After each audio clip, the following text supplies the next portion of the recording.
The Alamo of Bastogne. It is the winter of 1944, The final months of World War II. The 101st Airborne was cut off, frozen, and out of ammo.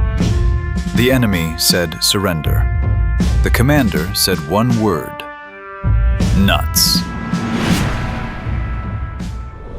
The offensive. In December 1944, the German army launched its last great gamble, the Ardennes offensive. A strike through Belgium aimed to divide the Allied front and seize the port of Antwerp.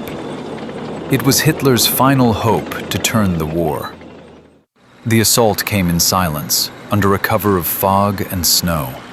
Thousands of tanks and 500,000 men moved through the forest. The attack fell on thin American lines, resting, refitting, unprepared. The front collapsed in days. Convoys jammed the icy roads. Communication broke down. The Western Allies were thrown into chaos. At the crossroads town of Bastogne, 7 major roads met. Whoever held Bastogne controlled the movement of the entire southern front. To lose it meant to open the way to the river Meuse, and beyond that, the sea. The 101st Airborne Division was ordered to hold Bastogne at all costs.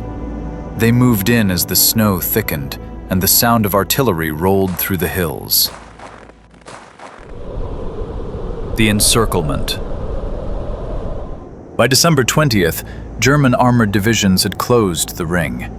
The 101st was surrounded. The weather turned brutal.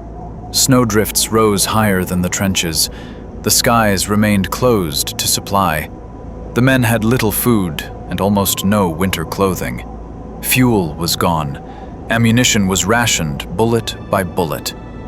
Temperatures fell below -20. Each day brought another barrage. Shells shattered the forest. Trees exploded into splinters.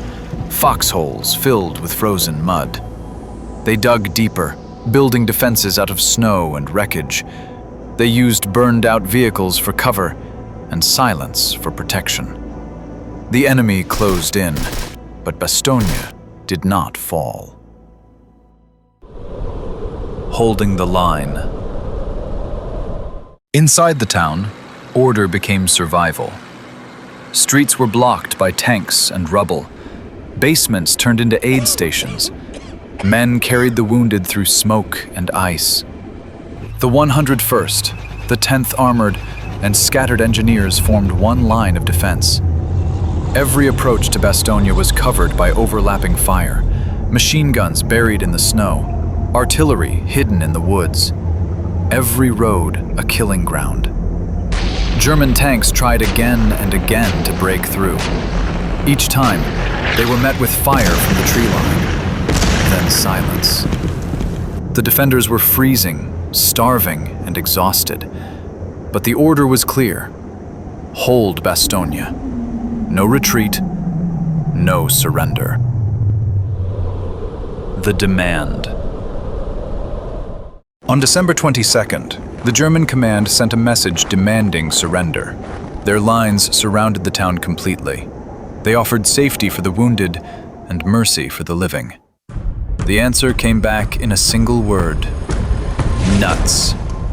It was simple, defiant, final. The shelling resumed the same day. The message had been understood. The fight for Bastogne entered its deadliest phase. Hell in the snow.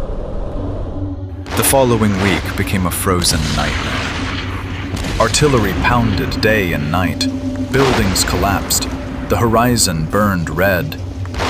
The defenders had no rest, no warmth, and no silence.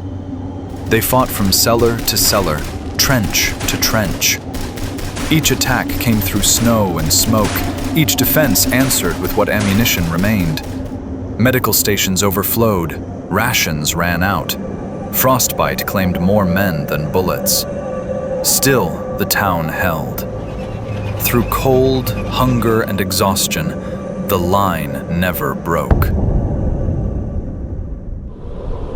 Patton breaks through.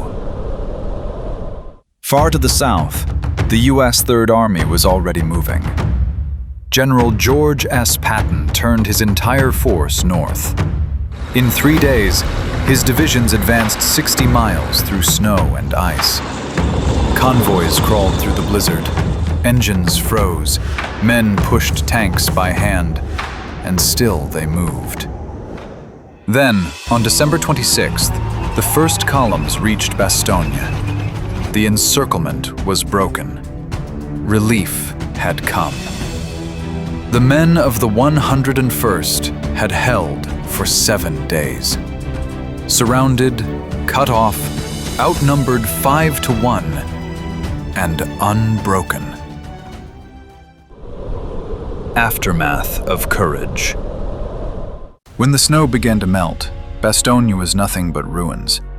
Streets were burned black, churches torn apart by artillery, fields littered with wreckage. Out of 11,000 defenders, over 3,000 were killed or wounded. But the town had not fallen. Its defense became legend. The stand at Bastogne turned the tide of the Ardennes offensive. German momentum was lost.